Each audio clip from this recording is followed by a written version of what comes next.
The Jewish question. Depending on what century you're in, that question can be asking many different things. According to our good friend Wikipedia, the Jewish question was a debate in 19th through 20th century European society that pertained to the appropriate status and treatment of Jews. Sounds yikesy, I know. The Jewish question phrase has been used by anti-Semites since the 1800s, and in more modern and contemporary forms, the Jewish question, or the JQ, refers to the neo-Nazi conspiracy theory that Jewish people have complete control over the media, banking, and politics, and are aiming for world domination, usually by trying to quietly replace the white man through immigration. This may sound bizarre, but more common anti-Semitic tropes, such as Jews being wealthy or powerful, play directly into the more nefarious conspiracy theory. Although some aspects of this conspiracy can be subtle, other times, not so much.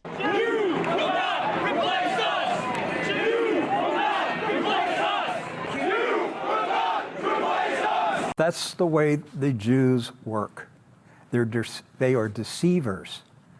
They plot, they lie, they do whatever they have to do to accomplish their political agenda. This impeach Trump movement is a Jew coup. So where exactly did this conspiracy come from? The idea that Jews are wealthy, greedy, or conniving bankers dates back centuries. In Germany during the 1300s, there existed a Catholic prohibition of usury, which prevented Catholics from lending money and charging interest. Jews were not under the same restrictions, so they had a clear economic advantage. When the Reformation occurred in 1517, parts of German territory were divided between Catholics and Protestants. In the Protestant territory, they allowed for money lending from Protestants, so Jews in that region lost their economic advantage, and Protestants were able to compete. Once this occurred, anti-Semitism began to rise in those areas. A study looked at this and concluded, we interpret these findings as evidence that with the Reformation, Jews lost their comparative advantage in money lending. This exposed them to competition with the Christian majority and caused an increase in ethnic and religious hostility. The geography of anti-Semitism is related to the geography of economic interactions between the Jewish minority and the Christian majority, they stress. That's kind of where this trope originated from, but it wasn't until the early 20th century that the Jewish question became mainstream. The Protocols of the Elders of Zion is a publication that grew increasingly popular from 1905 onwards. According to the Holocaust Encyclopedia, although the exact origin of the Protocols is unknown, its intent was to portray Jews as conspirators against the state. In 24 chapters, or protocols, allegedly minutes from meetings of Jewish leaders, the Protocols described the secret plans of Jews to rule the world by manipulating the economy, controlling the media, and fostering religious conflict. This anti-Semitic publication introduced the Jewish question, and it took an already long-held belief that Jews were conniving or greedy and gave it a story. This publication was then translated and spread throughout the world for the next 2 decades. Fascism often rears its ugly head in a time of severe economic hopelessness, and a core tenet of fascism is a common enemy. Time and time again, the protocols were used to give the people a common enemy to blame their economic issues on. In 1917 Russia, those who were angry at the results of the Russian Revolution used the document to argue the revolution was a part of a Jewish plot to enslave the world, and pointed to the Protocols as the blueprint of that plan. The scheme of yoking the Protocols to the Bolshevik Revolution not only led to the allegation of a Judeo-communist conspiracy, but promoted the forgery internationally. The Protocols of the Elders of Zion played a significant role in forming Hitler's beliefs after he was introduced to the book in the 1920s. According to the ADL, the myth of the Jewish world conspiracy permeated Hitler's thinking, and he linked Germany's economic hardship during the 1920s to the secret plot. Meanwhile, Henry Ford played a large role in bringing the conspiracy to America, as he began publishing articles about the Protocols in his newspaper, eventually publishing an American version titled The International national Jew.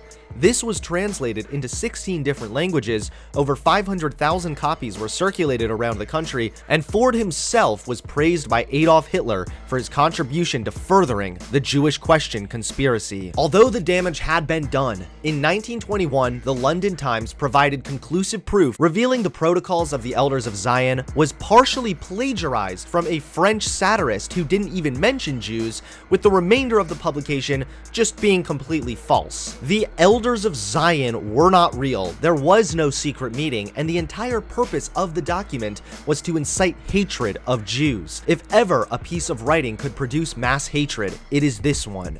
This book is about lies and slander. Despite this proof and even continued investigations further revealing the document to be plagiarized and manipulated, Hitler continued to use the document to push forward his radical ideas. In 1927, Henry Ford rescinded his publication and apologized for spreading a lie. Yeah, I'm glad you apologized, but you already received a 5-star review from Hitler, bro. Once in power, Hitler invoked the Protocols to justify anti-Semitic legislation and suppression of all opposition to the Third Reich. For example, the first anti-Semitic measure in April of 1933, a one-day boycott of Jewish stores, was deemed a defense against the Plan of Basel, another name for the Protocols. Hitler continued to invoke the Protocols in speeches, and it was even used in curriculum to educate children about the so-called Jewish conspiracy. All of this, however, paled in comparison to the Holocaust, the calculated extermination of millions of Jews Hitler deemed the final solution to the Jewish question. In 1935, a Swiss court fined 2 Nazis for circulating the Protocols. The court ruled the document libelous and an obvious fraud. In 1936, Hugo Valadin, Swiss historian, described the Protocols as the greatest forgery of our time. In 1964, the US Senate delivered a report ruling the document fabricated and gibberish. Every age and country has had its share of fabricated historic documents, which have been foisted on an unsuspecting public for some malign purpose. One of the most notorious and the most durable of these is the Protocols of the Elders of Zion. Although the document has been thoroughly debunked and discredited, it continues to circulate today worldwide. The JQ can be found on any internet forum, with various memes dog whistling at the Jewish conspiracy. Neo-Nazis and white supremacists in America continue to use the Protocols to further anti-Semitism. It's not just in America. Across the world, the conspiracy continues to fester. In the early 2000s, Egypt came under intense scrutiny after the state-sponsored TV channels allowed for an anti-Semitic miniseries to air based in part on the Protocols of the Elders of Zion. In fact, the show was even re-aired in 2012. Many school textbooks throughout the Arab and Islamic world teach the Protocols as fact. Countless political speeches, editorials, and even children's cartoons are derived from the Protocols. One particularly vile attempt at furthering anti-Semitism was the Palestinian Hamas-affiliated kids show Pioneers of Tomorrow. This creepy show depicts a large mouse character talking about pledging allegiance to Islam and repeatedly sharing anti-Semitic tropes to children. In both Season 2 and 3, the mouse character calls for all Jews to be killed. At one point, the kids show depicts the mouse killing an Israeli officer. طب يا عمو ايش سووا لك اليهود؟ دخلوا حدانا. يا حرام انت ايش بتقولي لهم بدك تضربيهم؟ Well, I guess what happens in the Mickey Mouse Clubhouse stays in the Mickey Mouse Clubhouse. Thankfully, the show was canceled in 2009 and has been largely forgotten, but it still remains an example of how anti-Semitism can be spread through media to children. In 2016, Alex Jones called out the Jewish Mafia, essentially repeating the JQ verbatim. They're always trying to claim that if I talk about world government and corruption, I'm anti-Semitic. There's mafias of all different stripes and groups, but since you want to talk about it, the Emmanuels are Jewish mafia.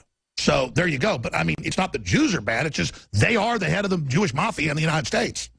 They run Uber. They run the healthcare. They're going to scam you. They're going to hurt you. This is nothing more than validating conspiratorial nonsense to justify the feelings of those filled with hate. But Hunter, isn't it true that Jews do have more wealth? Despite the fact that today, more than half of American Jewish households earn less than $99,000 per year and 31% earn less than $49,000, it is true that Jews are the wealthiest religious group and hold a disproportionate amount of wealth. But this isn't because Jews have a genetic predisposition to overthrow their host nation. It's actually because of historical anti-Semitism. The Jews progressed because many areas were blocked to them. Many Irish were integrated into the police force, for example, and only few Jews. The Jews entered new fields in which there was need for people with initiative. They didn't integrate into traditional banking, so they established the investment banking. The Jews had to excel in order to survive, says Avia Spivak, a professor of economics and former Bank of Israel deputy governor. I once had a student of Russian descent who told me that his parents said to him, "You must be the best, because then you might get a small role." That was the situation of the Jews abroad and in America too until the 1960s. The most prestigious universities didn't take in Jewish students, so they studied in colleges and got the best grades. When the discrimination disappeared, the Jews reached the top. It should go without saying that it's pretty damn lame to try and weaponize the fact that Jews are hard workers. This is a good thing, and it brings a net positive to society. All in all, this dangerous and fabricated Jewish question conspiracy theory has clear, real-life consequences. We all must be equipped with the knowledge of how this defamatory myth has spread so we can better combat one of the most damaging publications in the last 100 years. The Jewish question is a bunk conspiracy based on fabricated nonsense meant to validate the feelings of those filled with hate. Don't fall for it.